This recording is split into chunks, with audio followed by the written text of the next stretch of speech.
Pembanti atita piramayak dasit natakara Pembatvi pibu eswamayak damataketa nasepa.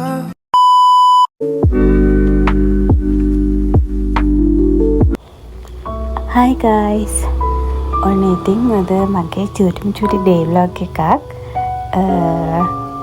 ඔක්කොටම ඉස්සෙල්ලා ඔයාලව මගේ YouTube channel එකට ආදරෙන් පිළිගන්නවා. ඉතින් මේ මගේ පළවෙනිම YouTube vlog එක. අද සෙන්සුරාදා දවසක්. ඉතින් අද අපි ගෙදර ඔක්කොලාම ඉන්න නිසා මං හිතුවා අද house duty cake එකක් හදන්න කියලා. ඉතින් මම දැන් මේ ටවුන් එකට යන්නේ ඒකට ඕනේ පොඩි බඩු වගේක් ගන්න. එන යම්මත් එක්ක.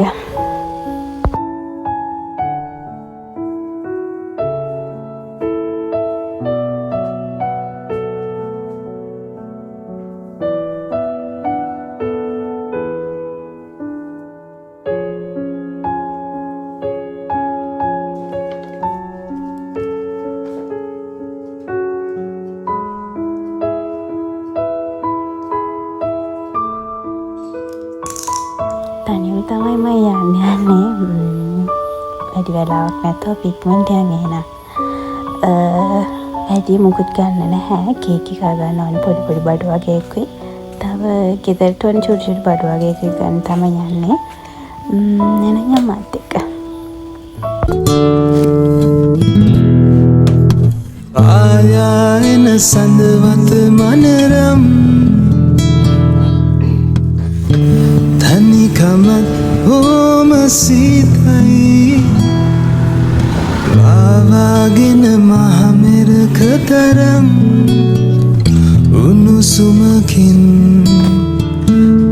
මම අද හදන්න හිතාගෙන ඉන්නේ බටර් කේක් එකක්. ඉතින් ඒකට ගොඩක් දේවල් ඕනි කියලා නෑනේ. ඕනි චුටි දේවල් ටික අරගෙන මම ඉක්මනට ආපහු ආව ගෙදර.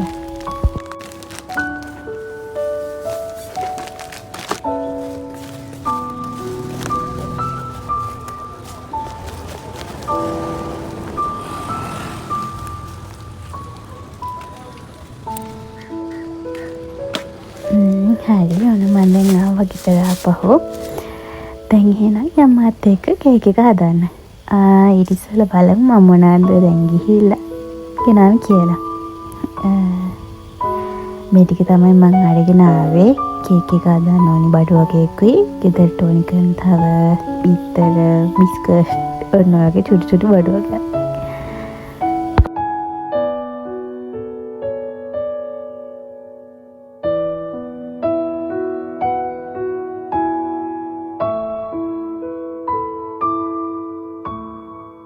මේ තියෙන බඩ ටික. එහෙනම් අපි දැන් කේක් එක හදන්න පටන් ගමු. ඔයාලා කොහොමද ඉතින් බටර් කේක් එකක් හදන්න මොනවද ඕනේ කියන්නේ දන්නවනේ. මේ තියෙන බටර්, මේ තියෙන පිටි, බේකින් පවුඩර්, ලොකු බිත්තර 4ක්, ඒ වගේම සීනි. ඒ ටික තමයි ඕනේ කරන්නේ. ඉතින් ඊට පස්සේ ඔයා කරන්න ඕනේ ගත්ත බටර් එකට සීනි ටික දාලා හොඳට බීට් කරගන්න. දැන් කීප පාරක්ම හදලා තියෙනවා. ඒ වුණාට ආයෙම හදනකොට ආයෙත් වීඩියෝ එකක් බලලම තමයි කෝකටත් කියලා හදන්න පටන් ගන්න. ඉතින් මුලින් මේ වගේ බෝල් එකකට බටර් ග්‍රෑම් 250ක් දාගන්න ඕනේ. මම නම් මේක දැන් ගෙනාව ගමන්මනේ හදන්නේ. ඒ වුණාට මේ බටර් එක චුට්ටක් මෙල්ට් වෙලා තියෙනවා නම් අපිට හදාගන්න ලේසි බටර් එක. මොකද මේක චුට්ටක් තියගෙන ගන්න හරි අමාරුයි. මේ විදිහට බටර් එක දාලා ඒක පොඩ්ඩක් තියගෙන ගන්න ඕනේ.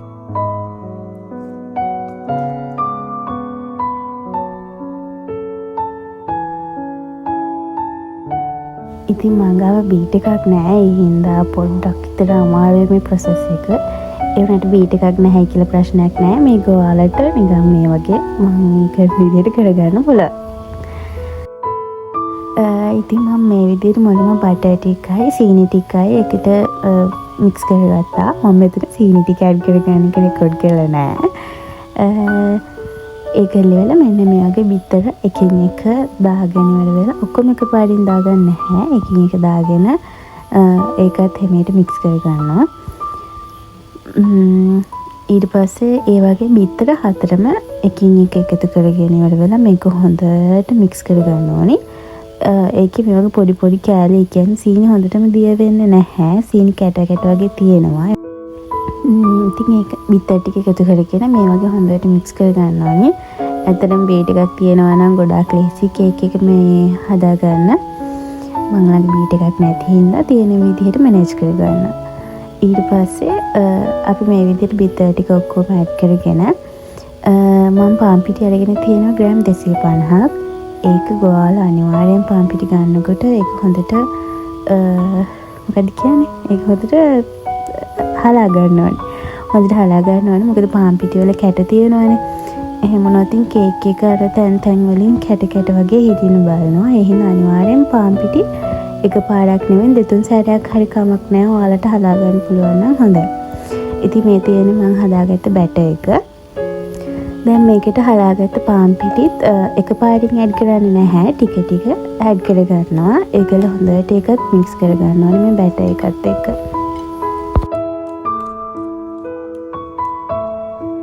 මං කලින් බිත්තර ඇඩ් කර ගන්න වෙලාවේදී එහෙත් එක්කම වැනිලා තේ හැඳි දෙකක් වගේ එකතු කරගත්තා. මේ තියෙන අපි ඉතින් හදාගත්ත බැටර් එක හරිම ලේසි ඉතින් හදාගන්න බටර් කේක් එක. ඒකලා මම දැන් මේ වෙලාවේ oven එක ප්‍රී හීට් කරලා තියෙන්නේ. සෙල්සියස් 180ට විනාඩි 10ක් විතර ප්‍රී හීට් කරගෙන තියෙන්නේ. ඉතින් මම දැන් මේ වගේ ට්‍රේ මම හදාගත්ත බැටර් එක ඒ කියන්නේ මම ගාව ලොකු ට්‍රේ එකක් තිබුණා. ඉතින් මම තුනකටම දාගත්තා. පොඩි පොඩි ඒවා දෙකකටයි සාමාන්‍ය ට්‍රේ එකකටයි. මං ඒ ට්‍රේ තුනේමත් බටර් වලින් චුට්ටක් ගාලා තියෙන්නේ. මං ගාව ඔයිල් පේපර් එකක් තිබුණ නැහැ. බටර් විතරයි ගාලා තියෙන වටේටම. ඉතින් මේ වගේ හොඳ උක්කු බැටර් එකක් හදාගන්න. ඇත්තටම මේකේ ගොඩක් හොඳ රහක් තිබුණා. ඒකල මේ වගේ අපි වාජන තුනටම මම එකතු කරගත්ත මම හදාගත්ත බැටර් එක. මගේ oven එක දැන් ප්‍රී හීට් වෙලානේ තියෙන්නේ. මම දැන් මේක විනාඩි 45ක් වගේ බේක් වෙන්න දානවා. අපි බලමු මගේ කේක් එක කොහොමද තියෙන්නේ කියලා. කේක් එක හැදෙනකන් මේ තියෙන්නේ මගේ දවල් කෑම එක. කොත්තුමි එක. ඒකත් හදාගෙන අපි එනම් කමු. එතකොට මගේ කේක් එක බේක් වුණාට පස්සේ අපි බලමු කොහොමද මගේ කේක් එක හැදලා තියෙන්නේ කියලා. හිරිවැටුණු සඳසේ නිදිවර පුරේ මා තනි වෙන්න හදවත් දැන් නිගයි වෙහි බිඳු වැටෙනවා හරි ඔන්න දැන් මගේ කේක් එකත් ගානට බේක් වෙලා තියෙන්නේ. අපි බලමු මම හදාගත්ත කේක් එක කොහොමද තියෙන්නේ කියලා. ඇත්තට මේක හරිම රසයි. රහන හොඳටම තිබුණා. හැබැයි ඒක අර කඩේ කේක් එක වගේ හරි සොෆ්ට් එකට ටිකක් පිම්බිලා තිබුණා නන්න.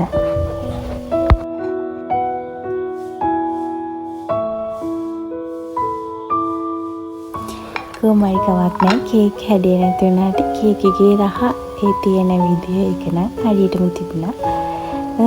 බලමු ඊළඟ පාර හදනකොට පර්ෆෙක්ට් විදිහටම හදන්න try කරනවා.